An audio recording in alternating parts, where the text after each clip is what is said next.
Hi, I'm Dr. Jason J. Campbell, and I want to thank you for taking the time to watch my videos.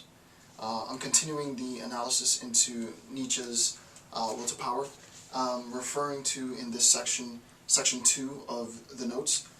Again, if you want to have access to the notes, click the banner that pops up, click the link in the description field, it'll take you to the notes.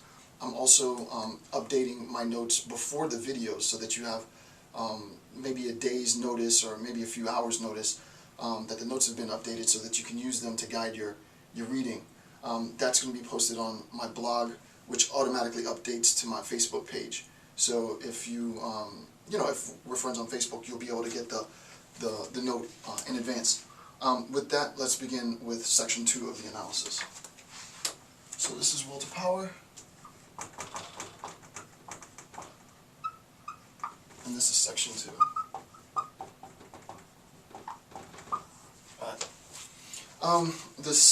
These notes cover notes 8 through 12b in Nietzsche. So this section, let me get a better marker. This section of notes covers from note 8 to note 12b in Will to Power.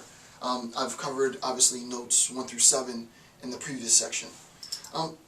What we want to do in this, what Nietzsche is attempting to do in this section, is to lay the conceptual groundwork for an understanding of nihilism, how it is that an individual comes to embrace this nihilistic worldview, right? And as we saw in the last series, we recognized that part of that nihilistic worldview is a recognition that there isn't a correspondence between interpretation and societal values, right? Interpretation and social values aren't interchangeable. That there is one mode, one dogma, one established way of looking at the worldview. There's a proper way. This proper way sets the moral imperative, the ought, what you ought to do. And we are all directed towards that ought. What we're going to recognize today, and I created a visual to try and it's a very gross generalization, but I created a visual image, which I'll get to in a second, on page 4 of the notes, of someone attempting to climb a mountain. And I'm going to use this analogy of attempting to climb the mountain because it pertains to Nietzsche's account of nihilism. I think it's a very clear means of explaining it. So let's begin. So 3 consequences rather. 3 consequences of nihilism.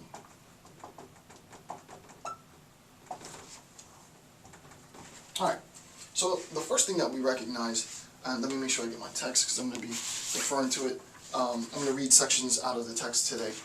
Just again, I'm using the Walter Kaufmann edited volume, or edited work of Friedrich Nietzsche's The Will to Power. So this is what I'll be referring to. The first consequence, moral valuations leads us to believe in valuelessness, right? Moral valuation leads us to believe in valuelessness. That's going to take quite a bit of explanation. Actually, the first bullet point in this note comes like sort of right at the beginning of note 8, or this concept comes right at the beginning of note 8. We recognized before that we have the distinction between what is the case and what ought to be the case, right? And we said that this is generally the governing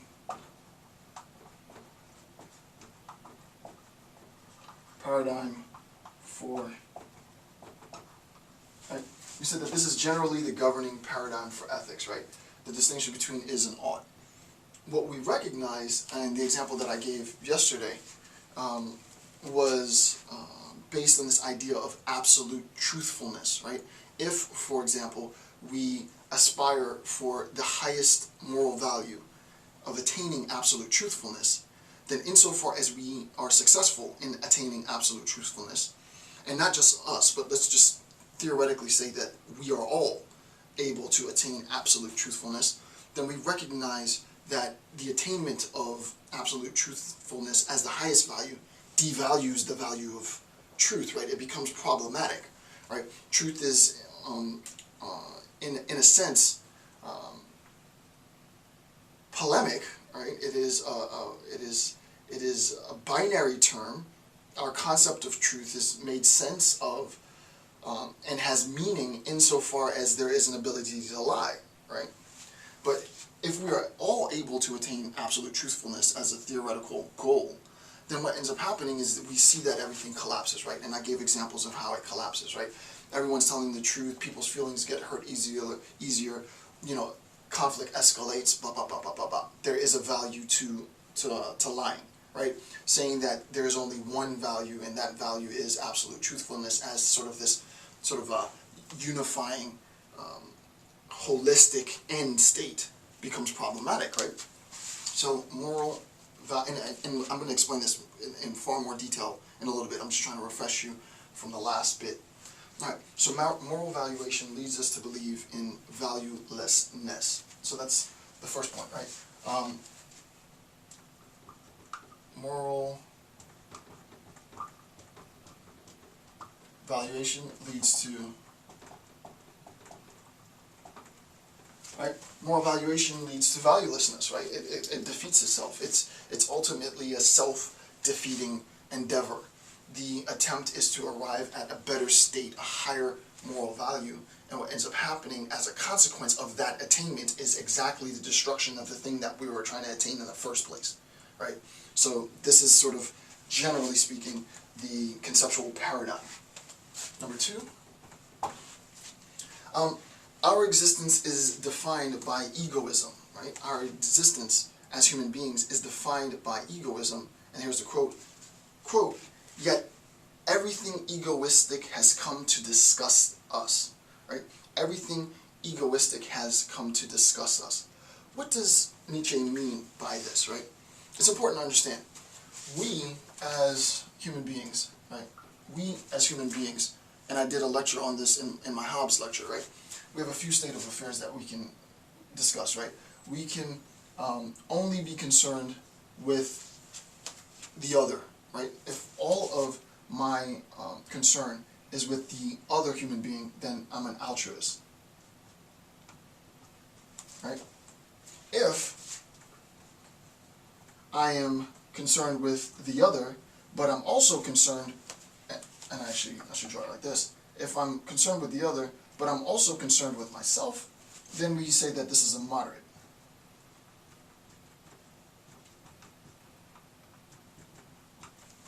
And then lastly, if it's the case that I'm concerned with myself, we are discussing egoism. I'm an egoist, E-G. Right? So I can only, there's a state of affairs where I'm only concerned with others, a state of affairs where I'm concerned with others and concern myself, and a state of affairs where I'm concerned with myself. The point is that there are arguably, and I don't want to go too far out of Nietzsche, but I think this is important that you just have a general understanding. If we aspire for altruism, ultimate altruism, as the highest goal, and we say that egoism is debase, right? So this is what is,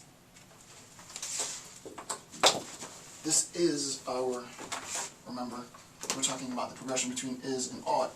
If we say that this state of affairs is what is, and we say that this state of affairs is what, and I'll just draw a line all the way across, ought, right? So altruism becomes what we ought to do, egoism becomes what we are doing, and what we want to do is we want to move from a state of affairs where we're egoistic to a state of affairs where we're altruistic. And we've heard this, there's many religious traditions that support this claim, right? That the end state of, and I'm not trying to generalize, I'm sure it's more complicated than this, but I'm going to create a caricature just for pedagogical purposes, right? Imagine then, if you will, that we are currently in a state of affairs where individual human beings are egoistic. I'm concerned with the preservation of my own life, right? And the people that I love and I care for, but really no one else.